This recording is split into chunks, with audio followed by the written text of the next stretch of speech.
Hormones are affected by the amount of exercise and the type of exercise that you're doing. I just wanted to tell you why it's so important to keep up the exercise, okay? I made a few notes last night because I thought it would be easier so that it's more concise and it's easier for me to read out to you so that you can really take this in and see the importance of including various types of exercise now that we're stuck in isolation at home. So each day we can vary it up a tiny bit, okay? And this is going to help your hormones.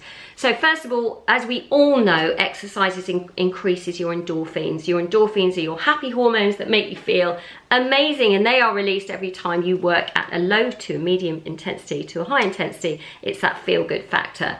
It also regulates, interestingly enough, ladies, your estrogen. Now, how does it do that? And it's often, you will find that women over 30 to 35, some of us become estrogen dominant. Now, this means that it has an impact on your health, and exercise will regulate estrogen so the levels become normal, okay?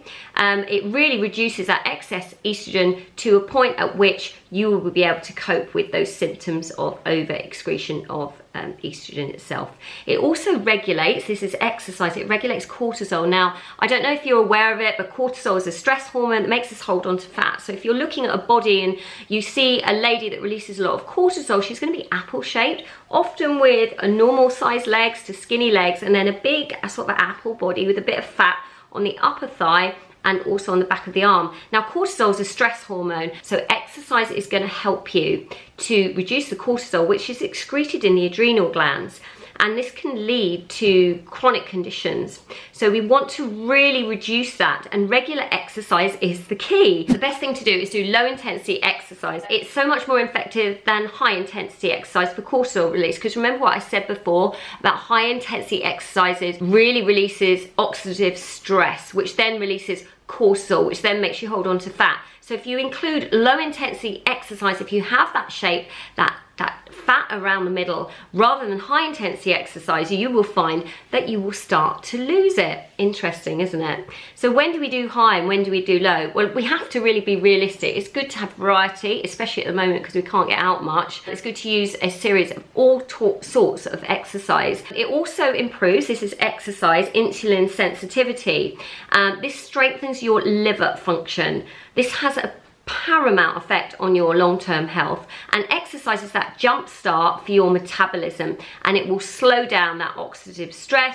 It will improve your insulin sensitivity. Also to note here that too intense exercise can increase that cortisol again, which then can worsen that condition. So if you have any kind of liver conditions, make sure that you do low intensity exercise. Exercise also stimulates the production of, guess what, testosterone. And we all have testosterone. Okay, guys get it more than us. Yes, absolutely. But this is so important with the growth, not so much growth for us into our 40s and beyond, but maintenance of lean muscle mass. Now, if your muscle mass is maintained, it means that you have less body fat over time, and that is so important. And the other thing that it does is boost the confidence, because the one thing that's going to start affecting us is our self-esteem, is our confidence as we're inside and we're moving less.